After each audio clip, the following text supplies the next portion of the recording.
साल 1998, जगह अफगानिस्तान में एक गुप्त बंकर। एक सर्द रात, लेकिन ओसामा की आंखों में दूर दूर तक नींद का नामो निशान नहीं।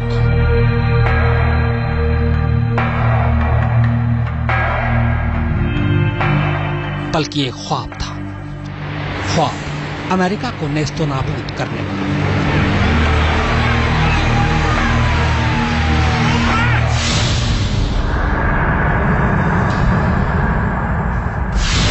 उसके दिल में बदले की आग सुलग रही थी। ओसामा इस बार कुछ ऐसा करना चाहता था जिसकी गूंज अमेरिका के कानों से कभी निकल ही न सके।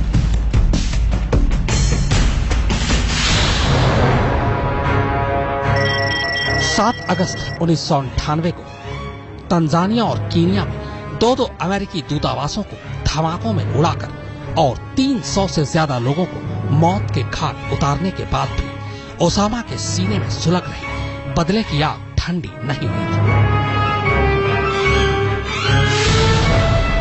आज ओसामा एक खतरनाक फैसला लेने वाला था और इसके लिए उसे इंतजार था एक बेहद खास शख्स का, जो आज उससे मिलने आ रहा था। इंतजार के पल के बीच ही अचानक उसकी आंखों में एक मंजर तैरता है। मंजर 3 सितंबर 1967 का, जब वो 10 साल का था और उसने अपने वालिद शेख मोहम्मद बिन अवद बिन लादेन के एक विमान हादसे में मरने की खबर सुनी थी। उस मंजर को सोचते ही ओसामा की आंखों में फिर से खून तैर जाता है। वो फिर उस लम्हे को याद करता है जब इजरायली और अमेरिकी फौज ने लेबनान पर बमबारी कर उसकी ऊंची ऊंची इमारतों को ताश के पत्तों की तरह ढा दिया था। ओसामा 29 मई 1988 का वो पल भी नहीं भूला था जब उसका बड़ा भाई सालेम बिन लादेन भी अमेरिका में एक विमान हादसे में मारा गया था।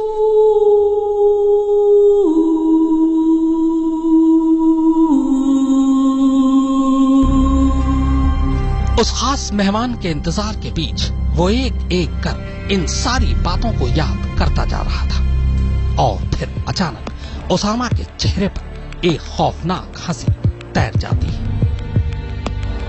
और इस हंसी के साथ ही वो एक फैसला ले चुका था।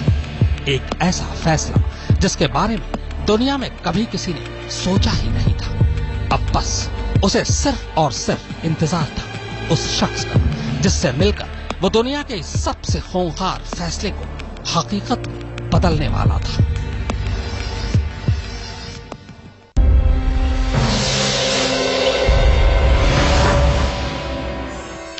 साल 1998, जगह अफगानिस्तान में एक गुप्त बंकर।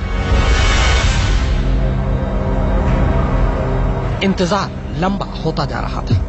हर गुजरते लम्हे के साथ ओसामा की बेचैनी लगातार बढ़ती जा रही थी।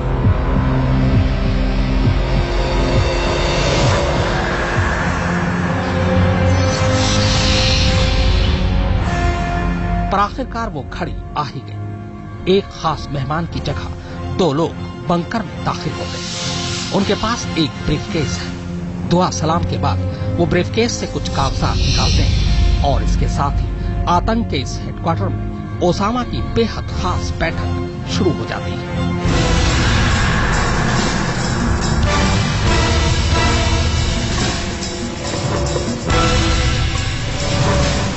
बातचीत का दौर लंबा खिंचता जाता है क्योंकि ये मीटिंग ओसामा की जिंदगी की सबसे अहम मीटिंग थी। इस मीटिंग की कामयाबी में ही उसके खौफनाक प्लान की कामयाबी की चाबी छुपी थी। लिहाजा ओसामा बड़े ध्यान से उनकी बातें सुनता है। बीच बीच में वो कुछ सवाल भी पूछता जाता है। आखिरकार लंबी बैठक के बाद मीटिंग खत्म होती है और इसके साथ ही ओसामा अपने सबसे खौफनाक प्लान पर आखिरी मुहर लगा देता है। प्लान अमेरिका में सबसे बड़े आतंकवादी हमले का।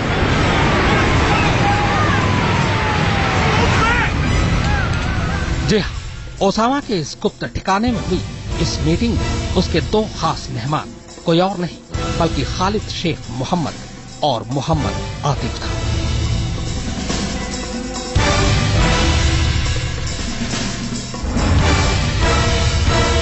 खालिद शेख मोहम्मद वही शख्स है जिसने 1996 में सूडान में अमेरिकी दूतावास पर हमले का प्लान बनाया था और इस बार भी अमेरिका में सबसे बड़े आतंकवादी हमले की साजिश को अंजाम देने के लिए पैसा मुहैया कराने की जिम्मेदारी उसी की थी।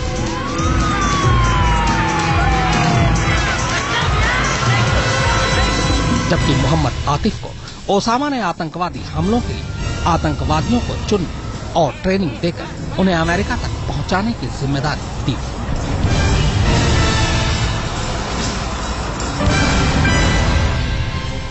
मीटिंग खत्म होते ही ओसामा बंकर से निकलता है और अपने दूसरे अड्डे की तरफ रवाना हो जाता है, पर जाने से पहले वो दुनिया के सबसे खौफनाक आतंकवादी हमले के दिन, तारीख और जगह तय कर चुका था। अब इस प्लान को अमल में लाने के लिए उन्हें बेहद खास फिदायिनों की जरूरत है और आखिरकार उनकी ये तलाश खालिद अल मेहदर और नवाज अल हाजमी पर आकर रुक गई। दरअसल ये दोनों जिहादियों के बीच एक खास रुतबा रखते थे। दोनों ओसामा के बेहद करीबी भी थे। यही नहीं, इन दोनों को बोस्निया में गुरिल्ला युद्ध का तजुर्बा भी था। लिहाजा इस हमले के लिए खालिद शेख मोहम्मद और आतिफ ने बाकी फिदायिनों को तलाशने का जिम्मा इन्हीं दोनों को सौंप दिया। साल 1999, जगह सऊदी अरब। दोनों ने ओसामा का भरोसा खूब निभाया और कुछ महीनों में 4 जिहादियों को इस मिशन के लिए तैयार कर दिया। इस बीच अप्रैल 1999 में मेहदर और हाजमी को अमेरिका का वीजा भी मिल गया। साल 1999, जगह कराची, पाकिस्तान। अब आगे की कमान खालिद मोहम्मद और मोहम्मद आतिफ ने संभाली। दोनों ने पाकिस्तान के कराची शहर में ऑपरेशन में शामिल होने जा रहे सभी फिदायिनों को अंग्रेजी बोलने और अमेरिकी रहन सहन की ट्रेनिंग देनी शुरू कर दी और इसके साथ ही बाकी फिदायिनों की तलाश भी जारी रही। साल 2000, जगह अफगानिस्तान। साल 2000 के आखिर तक खालिद मोहम्मद और आतिफ ने मेहदर और हाजमी की मदद से 13 और फिदायिनों की टीम तैयार कर ली थी। यानी अब कुल 19 फिदायीन मिशन अमेरिका के लिए तैयार थे। मिशन का पहला चरण पूरा हो चुका था। दूसरे चरण में 19 लोगों की इस टीम में से 6 लोगों को विमान उड़ाने की ट्रेनिंग दी जानी थी। टीम ओसामा के पास इसका भी हल था। जिस देश की सरजमी पर इनको आतंकी हमला करना था, उसी देश में इनको विमान उड़ाने की ट्रेनिंग दिलाने का इंतजाम किया। साल 2000, जगह सैन डिएगो, अमेरिका। ओसामा के 9/11 हमले के प्लान का दूसरा चरण शुरू हो चुका था। मिशन के लिए चुने गए 19 लोगों में से सबसे पहले खालिद अल मेहदर और नवाज अल हाजमी जनवरी 2000 में अमेरिका के सैन डिएगो शहर पहुंचे। वहां इन्होंने लोकल फ्लाइंग क्लब में विमान उड़ाने की ट्रेनिंग लेनी शुरू कर दी। इसके करीब महीने भर बाद मोहम्मद अता, मरवान अल शेही और जियाद जर्राह अमेरिका के दूसरे शहर फ्लोरिडा पहुंचते हैं। ये तीनों फ्लोरिडा में विमान उड़ाने की ट्रेनिंग लेते हैं। दिसंबर 2000 में तीसरी खेप में छठा फिदायीन हानी हंजौर अमेरिका के सैन डिएगो शहर पहुंचता है और वहां के फ्लाइंग क्लब में एडमिशन ले लेता है। साल 2001, जगह अमेरिका। ओसामा के आतंकी प्लान का दूसरा चरण करीब पूरा हो चुका था। सभी 6 फिदायीन विमान उड़ाने की ट्रेनिंग ले चुके थे। लिहाजा प्लान के अगले चरण के तहत अब बाकी के 13 फिदायीन 2001 में अलग अलग ग्रुप में अमेरिका पहुंचते हैं। अमेरिका पर सबसे बड़े हमले की साजिश अब अमेरिकी जमीन पर ही रची जा रही थी और अमेरिका को इसकी भनक तक नहीं थी। तारीख 11 सितंबर 2001, वक्त सुबह 7:15, जगह बोस्टन का लोगन airport. American Airlines flight number 11 का विमान बोस्टन एयरपोर्ट पर लॉस एंजलिस के लिए उड़ान भरने को तैयार है। तभी उस विमान में 19 में से 5 हाईजैकर मोहम्मद अता, वलीद अल शहरी, बेल अल शहरी, अब्दुल अजीज अल ओमारी और सद्दाम अल सुब्मारी सवार थे। पांचों विमान अपनी अपनी सीट पर बैठ जाते हैं। विमान में इन 5 के अलावा कुल 92 मुसाफिर सवार थे। विमान ने सुबह 7:59 पर उड़ान भरी और इसके ठीक 15 मिनट बाद यानी 8:14 पर पांचों ने विमान को अपने कब्जे में ले लिया।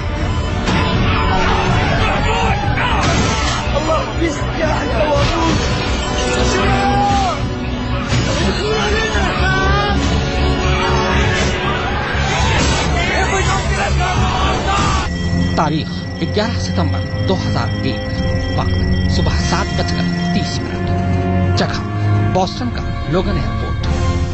यूनाइटेड एयरलाइंस फ्लाइट 175 का विमान बॉस्टन एयरपोर्ट पर मैसेच्यूसेट्स के रास्ते लॉस एंजलिस तक उड़ान भरने के लिए तैयार खड़ा था। तभी सुबह के 7:30 बजे 5 हाईजैकर्स मारवान अल शेही, अहमद अल खमदी, हमजा अल खमदी, फयाज बानी हमाद और मेहंत अल शहरी विमान में दाखिल होते हैं। इस विमान में कुल 65 मुसाफिर सवार थे।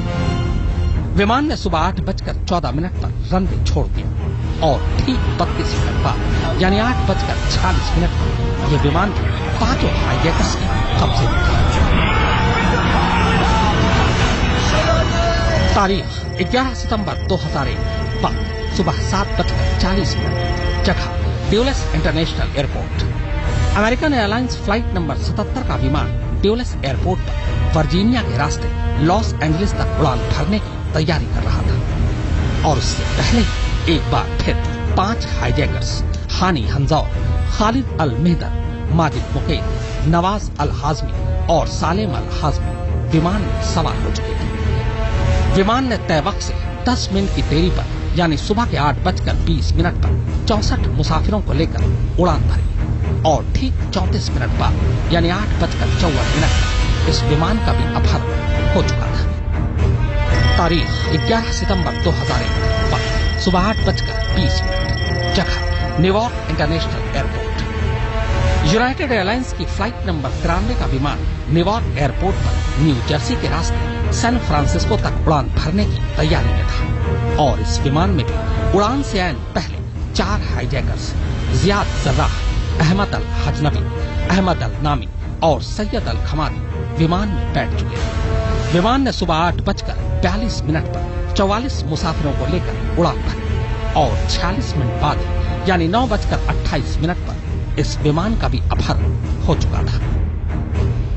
ओसामा के प्लान का तीसरा चरण भी अब कामयाबी के साथ पूरा हो चुका था। बस अब चौथा और आखिरी चरण बाकी था। हर हाईजैकर अपनी मंजिल जानता था, इसलिए विमान के अपहरण के बाद विमान उड़ा रहे हर हाईजैकर ने अपनी अपनी मंजिल की तरफ विमान को मोड़ दिया। तारीख 11 सितंबर 2001, वक्त सुबह 8:46, जगह वर्ल्ड ट्रेड सेंटर, न्यूयॉर्क।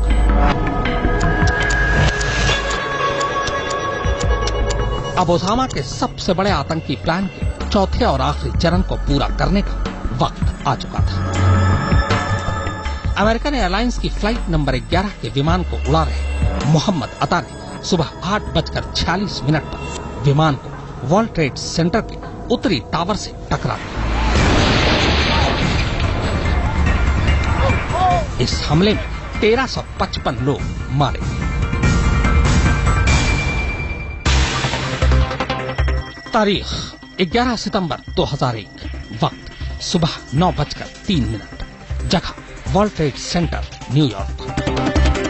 हर हाईजैकर को अपनी मंजिल और अंजाम का पता था। वर्ल्ड ट्रेड सेंटर पर हुए हमले के ठीक 17 मिनट बाद यूनाइटेड एयरलाइंस की फ्लाइट नंबर 175 के विमान को वर्ल्ड ट्रेड सेंटर के दक्षिणी टावर से टकरा दिया। दोनों टावर अब देखते ही देखते जमींदोज हो चुके थे। दूसरे टावर पर हुए हमले में 637 लोगों की जान चली गई। तारीख 11 सितंबर 2001, वक्त सुबह 9:37, जगह पेंटागन मुख्यालय। वर्ल्ड ट्रेड टावर पर हुए आतंकी हमले के ठीक 34 मिनट बाद अमेरिकन एयरलाइंस की फ्लाइट नंबर 77 सीधे पेंटागन मुख्यालय पर जाकर गिरता है। आतंकवादियों ने विमान को पेंटागन के पश्चिमी हिस्से से टकराया था। इस आतंकी हमले में 5 हमलावरों समेत 189 लोग मारे गए।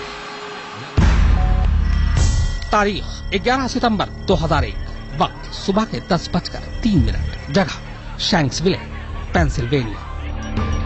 अब बचा चौथा और आखिरी विमान यूनाइटेड एयरलाइंस की फ्लाइट नंबर 93 के निशाने पर अमेरिका की राजधानी वॉशिंगटन था, लेकिन इस विमान में सवार मुसाफिरों ने हाईजैकर से लड़ने का फैसला किया और अंजाम ये हुआ कि ये विमान पेंसिल्वेनिया में शैंक्सविले के पास ही क्रैश हो गया। इस हादसे में चारों हाईजैकर समेत सभी 44 मुसाफिरों की मौत हो गई।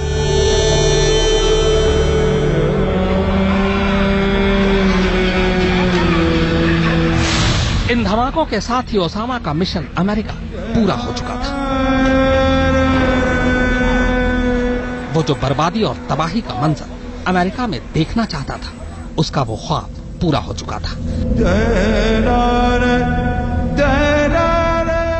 दुनिया के इस सबसे बड़े आतंकवादी हमले में 1 घंटे के अंदर 2977 मासूम लोगों की जान जा चुकी।